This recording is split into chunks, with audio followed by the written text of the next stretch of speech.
Hey everybody, welcome back to another Jackson Jet Setting cruise review. Today I'm reviewing one of my favorite cruises I've taken in recent past. This is the Disney Magic out of Fort Lauderdale on a 3-night voyage down to Lookout Key at Lighthouse Point and Nassau, Bahamas. So if you found this video and you're new to the channel, maybe researching a Disney Magic voyage in the future, know that my channel is chock full of tons of cruise content, lots of Disney content as well. Pretty much anything under the sun travel, I try and review everything that I do in the travel world. If you're looking for assistance in planning your next Disney cruise vacation, I can definitely help you personally. You can reach out to Mark Jackson at jacksonjetsetting.com. So I booked this sailing because I wanted to go to Disney's newest cruise line destination, Lookout Key at Lighthouse Point. I keep messing up the naming of this. It's a very long name, but it's a new private island destination. It's not actually a private island like Castaway Cay. It's actually part of the island of Eleuthera. So this cruise stopped there as well as Nassau in the Bahamas. So we were excited to get on board, even though it was a shorter voyage. I got to do a longer Disney cruise one of these days. Now, unlike Disney cruises of the past, Disney has really branched out in where they sail from. Now they have more ships, so they can move the ships around a little bit more. And Fort Lauderdale is now a full-time Disney port. They didn't build the terminal specifically for Disney cruises, but they have redone it in the full Disney theme. So you're going to get a very similar experience to what you feel going out of Port Canaveral, where most of the newer ships and just sort of those premier sailings are sailing from now. Now, as usual, I use the Disney Cruise Line app to book all of my excursions and onboard activities before our cruise. That worked seamlessly. There's a certain date that you can do so before your cruise, months out from that cruise. Make sure that you are online on that day right at midnight to be able to book the most popular items. Some of those things might be sold out already by the time that you actually get to that booking day, because people in concierge or people that have sailed Disney Cruise Line a whole bunch more than you might have already booked up some of those things like cabanas on some of those private island destinations. I was able to upload all my family's passport information to hopefully make the journey through the terminal before our cruise as seamless as possible. So on the day of the cruise, we stayed in Aventura, Florida at the JW Turnberry Resort before our cruise. You can check out a full tour of that property. It's not located in Fort Lauderdale proper. There's certainly other hotels that are a little bit closer to the port, but it was not too long of a drive, and it's a very nice resort. When we arrived at the terminal, we could see the Disney Magic right there docked, so we knew we were in the right place. And getting in was no big deal. There was no line, even though we did have a special line for being silver members, very close to leveling up here pretty soon with Disney Cruise Line, so we're excited about that. The terminal itself has got a great Disney theme. You're obviously heading to the Caribbean if you're here in Fort Lauderdale, so it's got an awesome coral reef theme, some fun vibes, kind of like Finding Nemo. You'll wait in a line that you can skip if you prefer not to have a photo, but there's a nice photo opportunity there before you board. Lots of families in line for that. And then you'll walk through the famous Mickey Mouse funnels, and then head up the gangway to the Disney Magic. There's always a short wait to get actually on the ship because they actually announce your family, which I think is a fun special touch. I've seen this back up at times, but it was pretty quick for us. So overall, the boarding experience I think was pretty par for the course, as seamless as it really could have been. Wish the Magic Band Pluses would have worked straight off the bat, but it's a new technology. So now that we're on board, I'll review our cabin. We had a Deluxe Oceanview cabin, which was great for our family of 3. We were traveling with my infant son. So we're excited to take our first cruise with him and see how this went. But Disney has done an amazing job straight out of the gate designing their cabins for families. Number one is the split bathroom concept. There's a shower and a sink, and then there's also a toilet and a sink, separate rooms, so multiple people can be getting ready at the same time. And then we had our king bed with a TV that could swivel in between the 2 sections of the room. And then we were able to close off a curtain and put our son's pack and play on the other side, so during nap time or when he was asleep, we still had pretty much our whole room to be able to watch TV or come and go and be a little bit quieter, so he stayed asleep. So I loved that. We didn't have a veranda this time, so we saved a little bit of money there.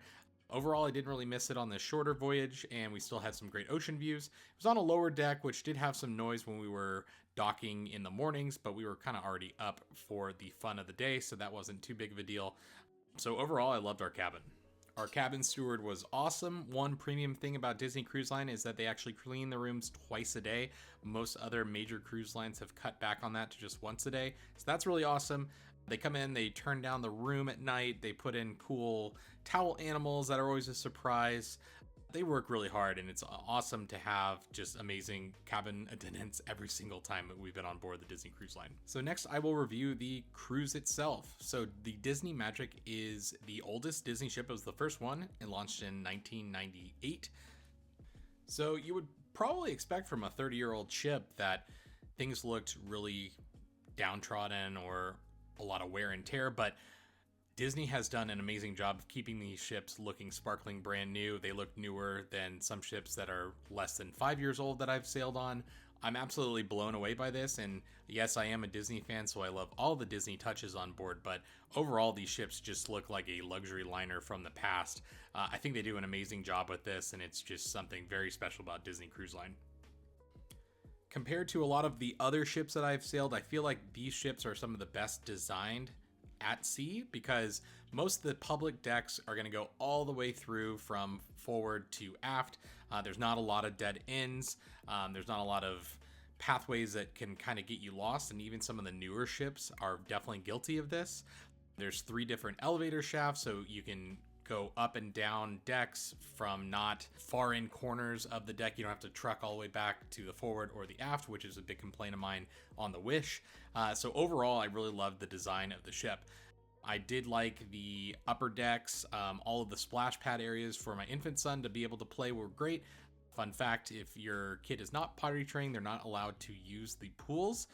So they do have a little splash pad for them though, so they can still get nice and wet and have a great time. This ship is also the only one to have the Aqua Dunk, which is a definitely more teen and up water slide. It's very thrilling. The floor drops out from you and you get shot out around the ship, over the edge of the ship. It's a pretty short ride, but pretty fun. One highlight on every ship that I've been on as well is the funnel vision. So they'll play Disney movies all day, every day. The sound quality is really great on board too, so it's really fun to go out there and watch a Disney movie. Now, we've sailed as both Disney adults and full-on parents on Disney Cruise Line, and I will say that the adults-only sections on board are awesome as well, so if that's a concern of yours, I was able to sneak away and grab a drink at some of the bars on board in after hours. They have Keys, which is a very high-end jazz club feel. I had a great Negroni there. They also have an Irish pub on board that serves as also the sports bar, and there's a kind of secret late night buffet in there that's completely free, which they don't have on some of the newer ships, so I love that. I'll talk a little bit about entertainment, both the Broadway style shows, the movies, as well as the activities on board. So the Broadway style shows in the Walt Disney Theater are absolutely incredible, probably the best entertainment at sea that I've seen. And then they also have the Buena Vista Theater on board, which is a dedicated movie theater. They'll show first run movies here, so if a movie is premiering on land during your sailing, or it's a really popular movie during your time at sea, they'll play it in here completely free, so that's a little bit of a cost savings for your cruise, especially for those bigger families. I was able to see Deadpool versus Wolverine in here. Awesome film. So they'll show R-rated films in here later at night, of course, but it's really a lot of fun for families just to be able to go in and see maybe the latest Disney Plus premiere as well. Really super cool stuff from Disney, and they'll sell popcorn, and you can grab a drink and come in and watch a movie. There's tons of free activities as well as paid activities on board. I usually participate in almost all free activities. They have trivia, they have game shows, they have just tons of poolside activities going on throughout the day, as well as a ton of scheduled activities at night, in addition to the Walt Disney Theater production shows that you shouldn't miss. There's pirate parties, there's fireworks at sea on one of the evenings. There's special holiday events because we were there during a Halloween sailing. So they had a pumpkin tree lighting. They had special spooky trick-or-treating one evening. They had a special show on the top deck that was just for our sailing. Lots of decorations around the ship. So they do an incredible job here. You're never going to be bored. You're going to be jam-packed with activities here on the Disney Magic. There's also a lot of paid activities, like I mentioned. There's whiskey tastings, champagne tastings, lots of liquor tastings. There's the whole spa, full spa here at Senses Spa. There's the rainforest room that you can buy access to throughout your cruise. That's a pretty reasonable price and a very relaxing experience. So I do recommend checking those out if you are so inclined. And then we'll get into some of the dining inclusions and exclusions here right now. So dining on board the Disney Magic, there is plenty of food as you would expect from a cruise, all very high end. This was the biggest surprise that I found when I first started sailing on Disney compared to other cruise lines, is how good the food was, and I think that it's a big part of what makes this so attractive, and they can command such a high price for some of their sailings. So when you get on board, you can head up to Cabanas, which is the buffet that's open for breakfast and lunch. I wish it was open for dinner some nights on those longer sailings, but overall, an incredibly high quality buffet. Don't miss the cinnamon churro Mickey waffles on one of the sea days on your voyage. They're gonna always know when that day is, so definitely ask some of the cast members there. But really great breakfast, and then lunch, they're gonna have some high-end options, especially on that embarkation day. They're gonna have seafood like crab claws, shrimp. They're gonna have steak. It's really, really high quality for a buffet. So I'm always very impressed by Cabanas. There's lots of to-go options on the pool deck. They actually have Donald's Duck-In Diner, which has a shawarma stand, Pinocchio's Pizzeria, so they have pizza there. Lots of different options here on board. Daisy's Delights, which is kind of more healthy options. So those are kind of your grab-and-go options on board on the pool decks. And then for your main dining in the evenings, you can actually dine in these restaurants during breakfast and lunch as well, completely complimentary. But you have a rotational dining experience on board Disney Cruise Line. What that means is you're gonna have a different dining room each evening, but your wait staff follows you, and it's really great. The dinner experience on board the Disney Magic was absolutely incredible. There's 3 different main dining rooms. Lumiere's was our first one, and this is the most boring of them. It has a very light Beauty and the Beast theme. Has a good menu though. The menu is going to change in each dining room, and it's going to be themed to the experience that you're having. So Lumiere's kind of a traditional steakhouse, kind of French flair. Next we had the Animator's Palette, which was absolutely an incredible experience. This is the classic Disney Cruise Line experience where the whole dining room goes from sketch to final animation.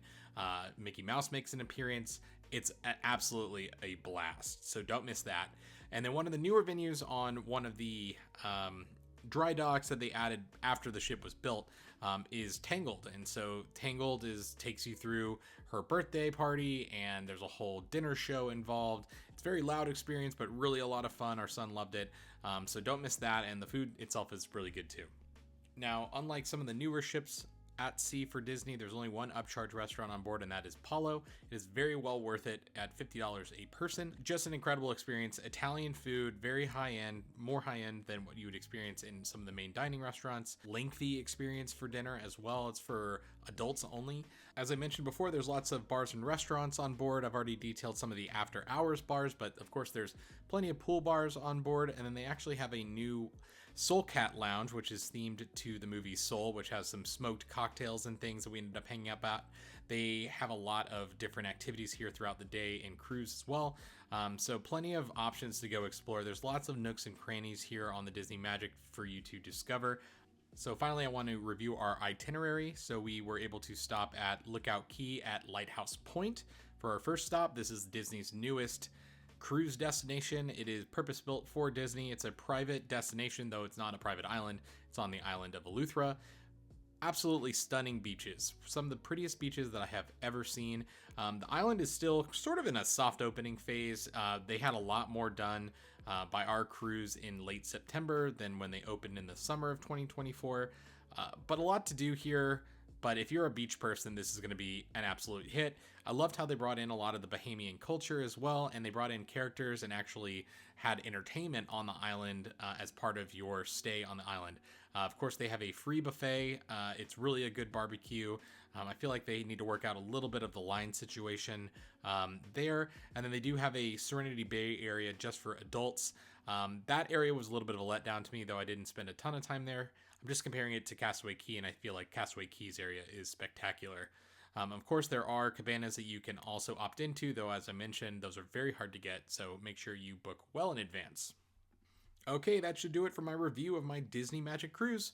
What other thoughts do you have on the Disney Magic or questions? Please let me know in the comments. I'll see you on the next cruise video.